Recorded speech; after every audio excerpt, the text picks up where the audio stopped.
Hey guys, VaulSC here. Hope that you're having a good week. I'm going to take you through a battle report between the Akari Company and Starco, two different NA2 factions in Infinity the game, the Mercenaries. And before we get started with the batrep, I want to just lay it out that this is a very casual game between me and an opponent who is, a skilled Infinity player, but we both agreed to, kind of play meme lists, so to speak. Not true meme lists in the sense that the lists are totally off the wall, but we're both playing factions that are not our strongest factions. So we're not doing our hardest to win at the list building stage, but, in terms of the actual game, the performance, the decisions, obviously we're both trying to win. So it's not one of those sort of, high-level cutthroat games where we're just trying whatever we can to beat each other by taking the strongest lists that we can.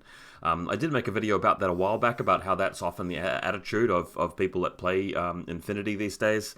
You're not always just reaching for the strongest faction you have. Both of us are combined army players, and amongst other things. But we're playing factions that we enjoy and just want to try out. Akari Company has always been, a faction which I think has a lot of potential, and they really benefited from tag raid, but they still just don't reach the level that vanilla factions do when it comes to just pure list efficiency with cherry picking all of the undercosted and overpowered miniatures, right? Now, the other thing about this game is it's going to be played on the mission QC Control, which is a custom mission that I made a little while ago. If you want to have a read of it and perhaps play it yourselves, the link's in the video description to come onto my custom missions area in Google Drive and have a look at it, right? This is a mission that has been played in some of my events, meaning it's been play tested thoroughly. It's not just some sort of fanciful thing where, I'm just making something up, getting people to do it. This has been play tested, and, the resulting, what you're reading here is something that actually works for competitive play. It's a variation of quadrant control and supremacy. So it's similar to those missions in the sense that it's got these little quadrants here, but the way that it's scored is different. Instead of getting points at the end of every game round, you get points at the end of every turn. So you move in, you've got the active turn, you've got the weight of dice in your favor, and you crush your opponent, and you move into the objective areas, and you get points, and there's nothing they really can do to stop you, but then they have a turn at it, and then it goes back and forward like that. And the real value of that is that it encourages commitment and interactivity throughout all stages of the game. It's not so much a matter of just trying to destroy your opponent as of the alpha strike outset, or waiting until the end of the game to just jump on the objectives and playing a denial game until then. And part of that is achieved by having a couple of extra special rules here, where the consoles, just like a neural net, become more difficult to get later in the game, so you are kind of punished for not spending some time capturing the objectives earlier on. There's also this rule called Dusk, which means that to get the point for dominating more quadrants in the very final turn, you actually have to have all 4 of these zones, not just 3. And that's there because player going first actually doesn't get an opportunity to score on their first turn, whereas the player going second does have an opportunity to score at the very, very final turn of the game. So it's easier for the player going second in that respect, but we are then artificially making it a bit harder for them. Do let me know how you go with this mission, guys. I think it's a really good mission. It's a solid one, and I'm going to continue it to include it in events when I run them. Over to the army lists. Let's have a look at my list. This is a variation of something that I've been running ever since Tag Raid came out. I always run this Trip Hammer, AP Spitfire, and Akari Company. I just think it's a really solid unit. I treat it more like a central heavy infantry unit that's an active turn shooter, and if it happens to roll up something that's really busted, then great, and if it doesn't, well, the rest of the list supports it quite well. Karakuri, I always run the Karakuri. I just think that in this current meta with people trying to alpha strike you, the Karakuri is just such a solid piece to slow them down and stop the enemy from getting into the back line and wiping out all of your Kaisatsus. And with an engineer nearby to repair it, it's just so resilient with armor 3 structure points, total immunity, and of course remote presence, which is kind of crazy. So I just run this thing every single time. The Tanko Brawler Kaisotsu Link team is the old classic. It has been severely nerfed by the fire teams because although I still want to run this setup, I'm -2 ballistic skill, which is a big deal because these two units here, the sniper and the missile launcher, are going to be doing so much shooting throughout the game and being worse at it. When nothing else much has changed to some of the other factions, is a pretty hefty nerf. And even though Ikari were sort of not really a top tier before the nerf, after the nerf, they are kind of suffering a little bit in my view. They did pick up the ability to put the digger in the link team, which I'm doing here. Only the one digger for this list. I would normally recommend 2, but I decided to try out taking more tankos this time, just to see whether I like the idea of having the tankos with the burst 2 and the flammer spear and the contender, and the digger to help out at short range with the templates if you decide to run them up the field. Desperado, I recommend this for your smoke through. You need the smoke to combo with the sniper, and your Jimbo is a lot of points compared to this guy, so you save on that. And the Ninja Killer Hacker is really more of a scenario kind of pick, along with this War Driver too. Like the War Drivers are really kind of like a bit of an eyebrow raiser, but I think the War Driver is very, very cheap, and if you have spare SWCs like this list is, it's not terrible, because Ikari kind of struggles, well, the kind of Ikari builds that I make kind of struggle with specialists, and having the War Driver in quite cheaply in the Ninja is good for button pressing, and my expectation is that with this list being quite resilient but also quite slow, not very good at the Alpha Strike, I'm going to have to play an attrition game with the objectives, and that's why I want plenty of specialists to go and actually capture the consoles, right? So that's the game plan there. My opponent, I believe, really just wanted to try out the Tag Harris, so that's what he's going to be doing here. Goes for the Anaconda, which has the heavy machine gun. Sadly, not an AP heavy machine gun, which is a bit of a detriment. Only BS-13, and of course, if it loses too many shootouts, 2 structure points, and the pilot's kind of ejected after that. So, yeah, I don't think that the Anaconda is particularly good. As you can see here, it's actually even more expensive than a Trip Hammer. And the Trip Hammer has the opportunity to, effectively sustain 3 wounds and gain the benefit of the booty chart, but we'll talk about that in a sec. He's also taken the heavy shotgun version. I might not have his list accurate here. There may be some other things that, that were supposed to be in the list that caused him to need to not take an AP Spitfire. I prefer the Spitfire, but heavy shotgun and all the other stuff here is still really, really good. Especially considering the fact that you can actually roll up something long range for him, like a multi-rifle or something like that. So still a really good unit, but overall I prefer to see the Spitfire on this. And I think with the fire teams for Starco, you actually have to have an Anaconda to make this work. So to me, that's kind of the reason why I don't really want to go and play Starco, going down that path. If you could Harris a Trip Hammer with a couple of these guys, like if there wasn't like a minimum here, I would be all about this faction. Like I'd be playing Starco a whole lot, but the requirement of having an Anaconda and the Anaconda being, one of the weakest tags in the game, it's just not something I can stomach. Nice to have the tin wall, the tinbot firewall in there as well. Fiddler, obvious choice. Fiddler is overpowered in Infinity and 4 at the moment, and you need to crutch on a unit like this if you're playing a weak faction. Just absolutely mandatory to have it. And otherwise, a lot of the usual suspects. Again, I don't know if this was his correct list. I know that some of these are accurate, but for some of the stuff that didn't really contribute to the game very much, he may have taken different picks. I'm just not 100% sure. I'm just trying to reconstruct it, right?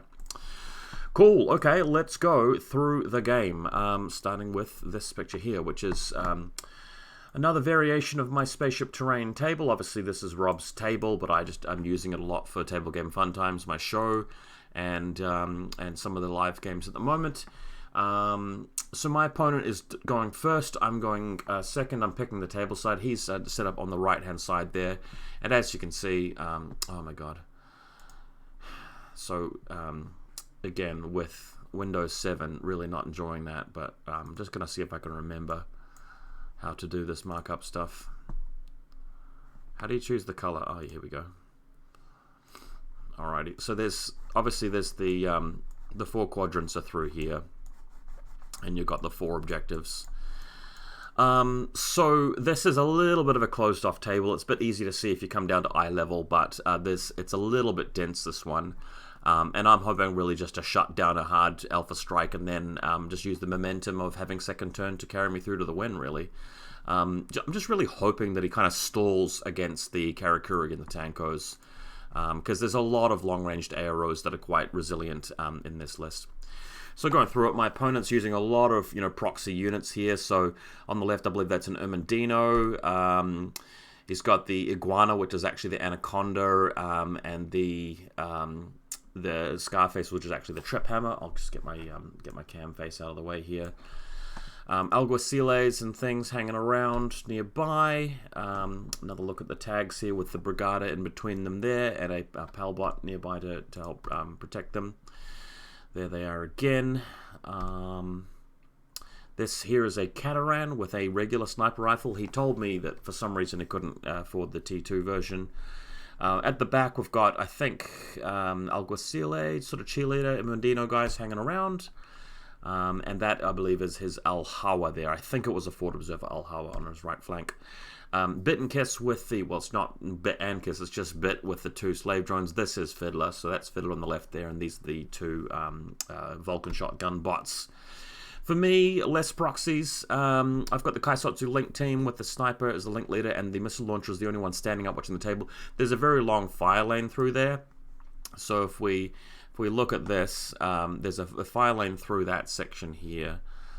I wonder if I can just edit that. Let's just see if I can mark that up. Let me just take a yellow. So the missile launcher is going to be here, and the sniper is going to be there. His Cataran's right there.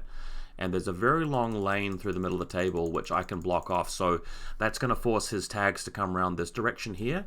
And then I'm going to deploy like a Karakuri here, and a Tanko Contender, and a Flashbot here to all sort of shoot through this zone here, helping to defend my my weak point, my team. And hopefully it'll take them 2 orders to crunch through the resilient AROs. There is the plan, is the idea there. Hopefully that makes sense. So for me, I'm borrowing my buddy's Lizard there. That's going to be my Trip Hammer. I think I rolled up something inconsequential for the tag. No, actually, I think I got MSV1, didn't I? So that was actually kind of helpful. In the middle here, there's the War Driver, just trying to stay central to the table so that her hacking area might be effective if the enemy tags come through to the middle. Then you've got the Digger, Link Leader, picked up grenades or something, and then the 2 Tankos with the Flaming Spears there. Engineer over here, because I'm planning on putting the Karakuri down the bottom. And of course the brutal and nasty Flashbot, most powerful unit in any list, ready to blind some people. Karakuri Reserve Trooper right at the back here, nearby to the Engineer, who can also take on some repairs to the Lizard Trip Hammer. And my opponent just sort of starting out here using the Irmandino to move up with Impetuous, starting to block some of the lanes already, and he does see some opportunities to sort of shut down my long-range aero game thanks to this smoke. So that's something I probably couldn't really have played around very much, but there it is, the smoke goes down. And after thinking about it for a bit, he decides to move out with all of the tags, all both of them, I should say, and the Brigada. So they're stomping along. Obviously, the idea behind a tag Harris is that you've got a lot of muscle in one place, and the tactical awareness orders can all sort of stack into the Harris and the team and move them all up. So that's what's happening. They're all coming forward to a point where I can't really see them because the sniper with MSV2 is not in position, and the tag with MSV1 isn't either. And this is where we reach our first situation. Just bring my face over here. And again, hating Windows 11. It's really been a pain for this. I wish I could change this, but and I have to pick a different color every time. Can I get it to save? Can I get it to memorize my color? Will that work? So there's the tag from the position here, and it's going to be shooting at the Karakuri. So it's an HMG with burst 13 and 5 dice versus me firing Panzerfaust back at him, or Flaming Spears, or whatever I've got on 13 with 1 dice. But the thing is, I've got effectively armor 6 in cover, and I can sustain 3 wounds and everything. So the idea here is to really block him with the Karakuri for as long as I can. What ends up happening is that the first volley goes off on her and does absolutely nothing, so that's wasting an order. But the second volley does render her unconscious straight away, which is kind of something I was kind of worried about. To make this happen, what you've really got to do is get a lot of hits all at once, because I'm going to block a couple. But when you BS13, it's unlikely for you to actually hit with all 5 dice, and that's what I was counting on. That's why she was meant to be quite an effective ARO piece. My opponent got unlucky on the first try, but on the second try, the variance kind of spiked in his favor, and I whiffed my shot.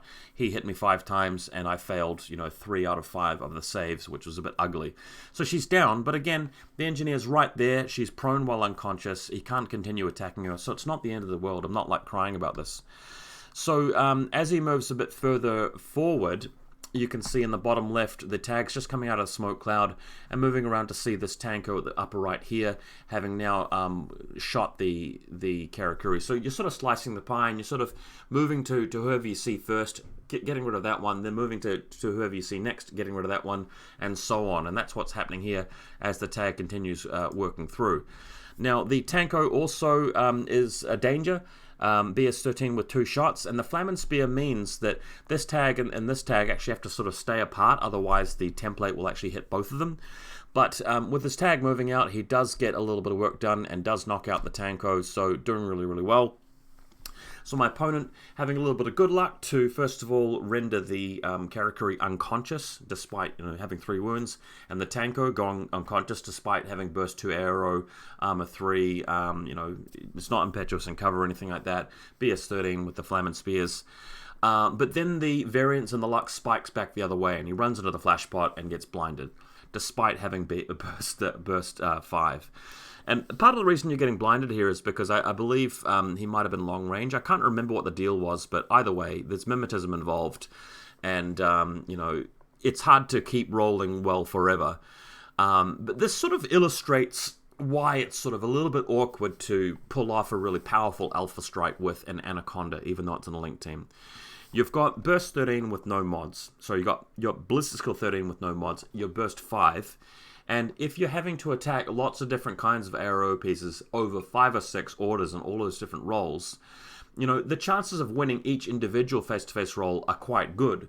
But the chance of winning all of them without anything going wrong is, not as good as you'd think. The Flash Pulse one, ironically, is actually the most dangerous because it kind of shuts down the push here. Whereas if you get hit by a Flamen Spear or whatever, you're likely to survive. So kind of unlucky for my opponent. Feel bad from here getting blinded, but yeah, again, it's just not as reliable as something like a cutter that has really good ballistic skill and obviously the mimetism, or something that's already in your deployment zone and can just trade with them, like a Fide or a Speculo. It's a bit of a different kettle of fish to sort of rely on this for your turn. I do like the play though. It does bring the tags into the quadrants and everything, and sort of sets it up and makes it harder for me to take them back. So let's see how it plays out. My opponent looking at this and going, right, I've got a Flash Pulse spot to contend with, but that's about it. So these guys are moving past here, and what he's thinking about is just fully committing here and potentially trading the tags for my link team, which is not a bad play because he can also take out my lieutenant, which also makes it difficult as well. So the shooting is all happening through here, right? But the tags, now that they've got past this sort of choke point, they're not engaging this tanko here, and they can all come around to the extreme right flank. And this allows them to shoot at my tanko missile launcher short range, and then after they move into this point, well, I've got all of my vulnerable juicy stuff there, even the lieutenant. So if he just makes a balls to the wall push and nothing goes wrong, it could actually end up being a really good play regardless. So let's talk about what happens. The Trip Hammer moves around and comes into a bit of a shootout with my Tanko Missile Launcher. Again, Tanko Missile Launcher, BS14 with the +1 from the Link bonus, Burst 2, plenty of armor in cover, but this guy has the shotguns. What I was wondering whether he would even consider going template mode, but the problem is, of course, with the Tanko Missile Launcher, there's a chance of him actually just getting crushed by the explosive rounds. So this is a situation where the tag shoots with +6, -3 for cover, so hitting on 16s on 3 dice, and I'm on 14s, -3 for the cover, down to 11s on 2 dice, because I was able to shoot at him at a point before he comes to within the 8-inch range band. So 16s versus 11s. 16s on 3 dice versus 11s on 2 dice. When you think about it, that's just not super reliable for the trip hammer. You know, there are more confident face-to-face rolls that you can be in, but we're expecting it to go the trip hammer's way. Unluckily for my opponent, I did actually get a crit on one of my 2 dice, meaning he just has to take 4 AP, explosive sort of saves there. But again, my opponent isn't in the most trouble in the world, because it is a tag and it's got plenty of armor and it's got 3 structure points, or it's got 2 structure points and it drops down. So rolls the dice and saves some of them and doesn't actually get removed, and then he can keep attacking me and of course hit the tanko and knock me out.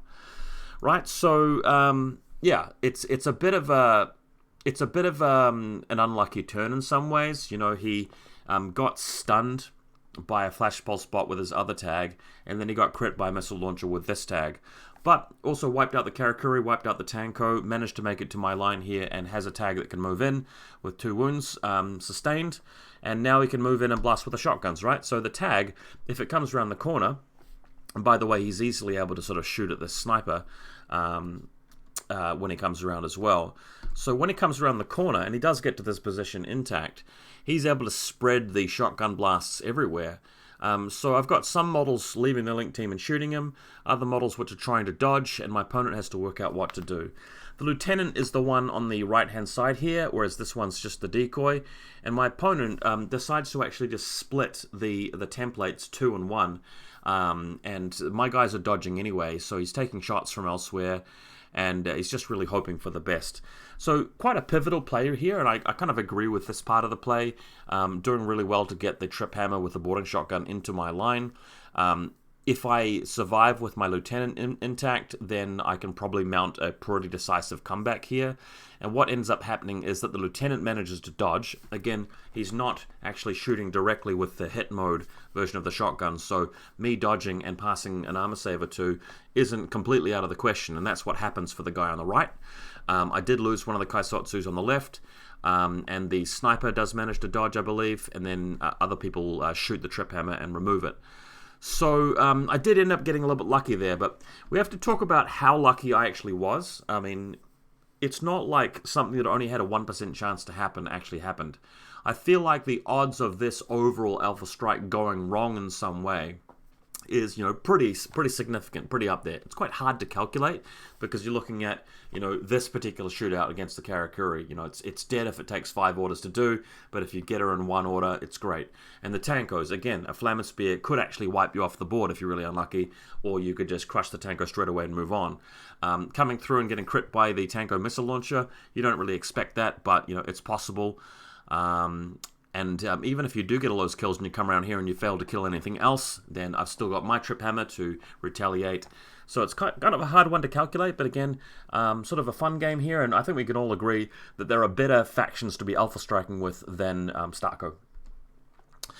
Elsewhere, you've got Fiddler and other people just trying to gain cover. All of the orders have basically been used, so just trying to salvage the turn a little bit and get into a place of hiding. So for me, my turn 1 is starting. The ninja is hidden deployed near to this left-hand side console, so just appearing here, banging the button, and then coming in camping. And the important thing about this situation here is that my opponent has put all of his effort into just getting there with the tags and hasn't actually gone for the scenario at all. So this section here, which I'm about to highlight, this is one of his zones that he hasn't actually moved any other troops into. So with me bringing my ninja in here, it's going to be worth more points than whatever this camo marker is. So I'll have this zone plus these 2 zones nearer to my side, giving me a point straight away. So taking the lead in points is important.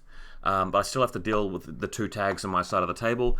But again, you want to try and, with this kind of mission, just start getting points on the board as early as you can. So, the next thing that I'm doing here is I'm moving my Desperado in without using Impetuous, and there's a small gap between the Tanko and the door there where it can throw a smoke grenade here. And that's important because there's a Cataran sort of locking this area down. And the tag himself can shoot through at me when the smoke, if the smoke's not there. By the way, the trip hammer died to the AROs, so we're not having to contend with that. Luckily being shot off the board because it moved into range of like another Tanko and my own trip hammer, etc., etc. So putting that smoke grenade down allows me to get past the Cataran and get to within, a short range of his tag before I leave the smoke. So what I can do is I can send the Tanko missile launcher out of the link team. Just because it has a missile launcher doesn't mean it's not going to be awesome in close combat. In fact, quite the opposite. It's still got that monofilament blade. So moving to the edge of the smoke, using stealth, leaving the link team, and that allows me to then move with the 6-2 movement in one in one short movement skill into base contact with the Anaconda and start swanging with the monofilament blade. It did take me like 3 orders to get him because, damage 12, you can still pass the save, but eventually tag gets wiped out. His mobile Brigada is trying to dodge around the corner, but as the tag gets swiped, the Tanko just goes into base contact with the Brigada and wipes him out as well. So at this point, game's looking like it's in the bag for Ikari Company. 2 tags and the Brigada down. So there you go. Just setting up further into my my quadrant here with the Digger and the surviving Tanko Flammen and then trying to repair with the Engineer onto the Karakuri, which manages to work, and moving my Trip Hammer out to take on his Warcore. In fact, the Trip Hammer is actually baiting his sniper, so the sniper reveals, to my delight, it's actually not a T2 sniper, so just taking the one sniper on who whiffs. This sniper is not really in the best position, and after he's been baited out, I can use my sniper just to shoot back at him through the smoke cloud with MSV2. Only in the 3-man link after it's been reformed, but still easily able to wipe out the Cataran. And Trip Hammer just camps in the zone where it can gain points. That little purple hair on the bottom left there is the war driver, by the way. So my opponent turn 2, looking pretty bad for him. He's got to take some risks. Again, moving out with the smoke, but Trip Hammer shuts down the Umedino. At one point, I think he did manage to get a smoke somewhere. Yeah, the smoke does eventually go down. But he gets sniped by the Brawler. But what that allows him to do is to... oh, by the way, so that Umedino also chain rifled my my Brawler. So the Brawler snipes him and takes the chain rifle in retaliation. So then this is the Fiddler with the 2 Vulcan shotgun bots who are just able to walk through without any trouble and walk straight through the smoke grenade, some smoke cloud, and just bust up my Trip Hammer. So this is the power of the Fiddler. It's just got so many things it can do. Really good at dodging, obviously. Really good at close combat with the help of the bots. And, obviously as an engineer as well, a specialist. There's just so many good things about this model. You have to be playing it if you have access to the Fiddler. But easily wipes out my tag. So the tag, by the way, is dodging momentarily to get free of the smoke cloud, but Fiddler does get through and busts him up at some point. I've got a hacker nearby who's using her ability to carbonite some of these little helper bots, but she still manages to get into close combat with one of them. And then after he's removed, she's going back here and just hiding away on the right-hand side. Getting spotlighted too by my war driver at some point too, which is kind of cool. But yeah, she managed to make it out. So after hiding for a bit, targeted here, prone on these steps, we can then try and chase after her. This, by the way, this camo marker is a, what do you call these guys? The hard case, this guy with a light shotgun and bow. So in my turn 2, the bike Desperado is just driving around, throwing smoke just to block people who might want to shoot me as I come through. Continuing to drive through, just annihilating this this little bot on the ground here. Even though it's disconnected, it's blocking my path, so I have to shoot it first. And then driving around eventually to the point where I can actually take on the Fiddler at point blank range. She is targeted, so the double assault pistols there, really, really good for wiping her out, and she does get taken down. Karakuri has sustained 2 wounds, but repaired the 3rd one, so we're moving out as well. Just getting into the zone, punching the console button, and just getting a whole bunch of points. Also trading with this hard case guy here. Don't really care about losing the Karakuri at this point. Just wanting to trade with the chain rifle, and that's it. Reforming the Link team too, so Brawler Sniper has been hit by the Paramedic, luckily, and the Kaisotsu's just forming a new Link here with the Tanko missile launcher up on the right-hand side. And yeah, just trying to trade the Desperado for his hard case. And that's pretty much it. I'll just bat through a few more photos. There's an Alhawa taking on a Ninja, and an Alguacile standing up over here. Tanko, bit of a shootout there against the Alhawa. I've got the Digger to go after the Alhawa to take him back, and then the War Driver comes up to pick up the console again, but just fast-forwarding through the end of the game, because that's basically it. That's sort of how it wound out. So a bit of a fun one. I think Starco are definitely interesting. They definitely did a few things to help them out with the Link team changes. I think it's kind of cute that you can have a Anaconda Harris, and it sort of has its own appeal. But I think we can agree that in the sort of the big shark pool, the big tank that we all sort of exist in with Infinity, you know, you're still looking at Nomads and Ariadne and Combined Army being top dog. A faction like Ikari and Starco just can't come anywhere near to what's capable with those top dogs.